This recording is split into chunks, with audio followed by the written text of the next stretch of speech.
రాత్రి కురిసిన భారీ వర్షాలకు గాను మా రావిగడ గ్రామ పెద్ద చెరువు అయిన చెరువుకి చిన్ననాగనం నుండి మరియు అదేవిధంగా రాజకొత్తపల్లి చెరువు దిగడం వల్ల మా విలేజ్లోకి నీళ్లు ఎంటర్ అయి అనేక మంది గృహాలను నిత్యావసర వస్తువులైన వంట సామాగ్రి అనేక రకాలుగా కొట్టుకోవడం జరిగింది.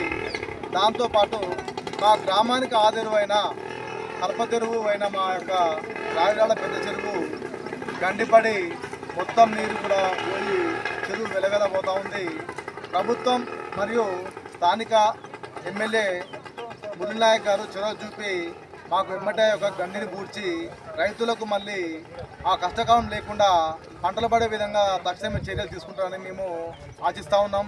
అదేవిధంగా ఈ గ్రామంలో ఉన్న ఎస్సీ కాలనీ మాలవాడ మరియు మాదిగవాడ మరియు ఒకటో వార్డు మొత్తం కూడా బీసీ కాలనీ ఒకటో వాడ మొత్తం కూడా పూర్తిగా నిత్యావసర వస్తువులైనా తినే వస్తువులు మొత్తం కూడా తడిచిపోయినాయి. బియ్యం కూడా అందరి తడిచిపోయినాయి, అందరి వస్తువులు పోయినాయి. దాంతోపాటు యాదవులై మరియు ఎస్సీ కాలనీలో ఉన్న గొర్రెలు కూడా అనే దాదాపుగా 120 పైచీలు గొర్రెలు కొట్టుకుపోయి చనిపోవడం జరిగింది. ఈ మృత్యువాత కారణం కూడా ఈ వరుణుడు. ఇప్పుడు తక్షణమే మీరు ఎమ్మెల్యే గారు మరియు ఎంపీ గారు ముఖ్యమంత్రి చొరవ చూసి మా యొక్క చెరువును వెంటనే గండిని పూడ్చి రైతుల్ని ఆదుకోవాలని కోరుకుంటా ఉన్నాం. ఈరోజు రావిరాళ్ళ గ్రామంలో చిన్నకరమైన బీభత్సం సృష్టించింది వర్ణదేవుడు. మేమందరము జీవనోపాధితో బిక్కు అని బతుకుతున్నాం. పెద్ద చెరువుతోటి ఒక్కసారి నిండితే రెండు పంటలు పండుతాయి. అలాంటి చెరువు మేము మొత్తం ఇంట్లో ఉండే మొత్తం అప్పులు ఖర్చులు చేసుకొని పంటలు వేసుకున్నాము. ఆ పంటలు కూడా చేతి పని కనపడుతుంది. కావున దయచేసి ఎమ్మెల్యే మురళీనాయక్ గారు, స్థానిక ఎంపీ గారు వేం నరేందర్ రెడ్డి గారు, రేవంత్ రెడ్డి గారు చొరవ చూపి రావిరాళ్ళ పెద్ద చెరువు వెంటనే యుద్ధ ప్రాతిపదిక వారం రోజులు కనుక మాకు ఆ గండి పుట్టితే మీ అందరము బిక్కు అని ఉంటాము. అందరము బిక్కు అని అన్నమ రామచంద్ర బట్టలు తడిచి బియ్యం తడిచి ఆవులు బర్రెలు